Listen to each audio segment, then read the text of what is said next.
Ассаламу алейкум қыздар. Бүгінгі видеода сіздерге ауызашардың 3-ші күніне арналған ифтар менюмен бөліскелі отырмын. Бүгінгі видеода сіздерге қуырдақ пен компоттың рецептісін ұсынатын боламын. Ендеше бисмилла деп жұмысымызға кірісейік. Мен компотты алмадан және де қатырылған шиеден дайындайтын боламын. Сіздер өздеріңізге ұнаған басқа жемістерден немесе алмағақтан жасасаңыздар да болады. Мен осындай қызыл алманың бірнеше данасын тазалап алдым және де жазда қатырып қойған шиеден аздап қосатын боламын. Енді ыдысымызға алмамыз бен шиемізді салып аламыз. Үстінен ыдысымызды толтырып 4-5 литрдей суымызды құямыз. Отқа қойып дәміне қарай қант саламыз. Қақпағын жауып жоғары отта қайнататын боламыз.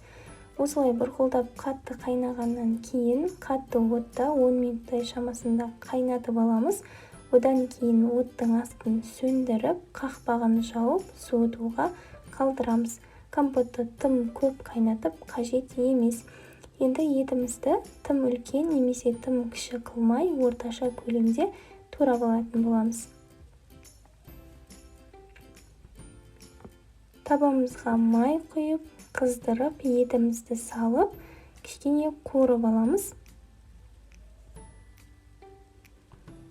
Үстінен тұзымыз бен бұрышымызды салып, тағы да жақсылап араластырып қуыратын боламыз. Етіміздің барлық шеті жақсылап қуырылғаннан кейін қақпағын жауып, етті өз сөлінде бұқтыратын боламыз. Пиязымызды да жіңішкелеп турап, сөлі тартылған етіміздің үстінен салатын боламыз. Жақсылап араластырамыз. Пияздың сөлі тартылып, өзі қызарғанша орташа отта араластырып отырып қуыратын боламыз.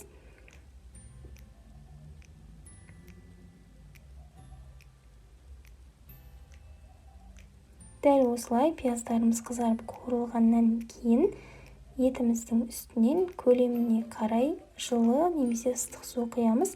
Қақпағын жауып, өте баяу отта етіміз пішкенше бұқтырып алатын боламыз. Оған дейін картоптарымызды орташа көлемде турап аламыз. Мен картоптарды турағаннан кейін осылай тұздап аламын. Тұзды сіздер қазанға салғаннан кейін барып салсаңыздар да болады. Бірақ алдын ала осылай тұз салып араластырып қойсаңыздар, картопқа тұз сіңіп тұратын болады. Енді піскен етіміздің үстінен картопымызды саламыз.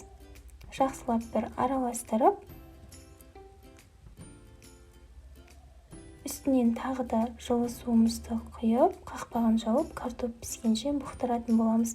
Дәл осылай жасасаңыздар, қуырдақтарыңыз сулы, өте дәмді болып шығатын болады. Әне-міне дегенше қуырдағымыз да дайын болды. Енді әдемі тәрелкемізге қуырдағымызды салып, үстін өз қалауларыңыз бойынша пиязбен, көк пиязбен немесе аз көкпен әсемдесеңіздер болады. Қуырдақ пен компотты дастарханға қойып, отбасыларыңызды ауызашарға шақыра берсеңіздер болады. Бұл тағам өте дәмді болып шығады. Мен қуырдақты біраз уақыттан бері дәл осы әдіспен дайындаймын.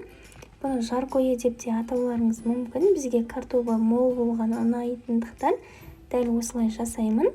Бірақ картопты ұнатпайтын жандар болса, мүлде картоп қоспай-ақ жасасаңыздар болады. Картобы да еті де жұмсақ болып, керемет болып пісіп шығады. Дәл осы әдісті пайдаланып бір рет жасап көріңіздер. Сіздерге ұнайды деген ойдамын. Видеоны лайк басып, пікір қалдыруды ұмытпаңыздар. Баршаңызға ас болсын.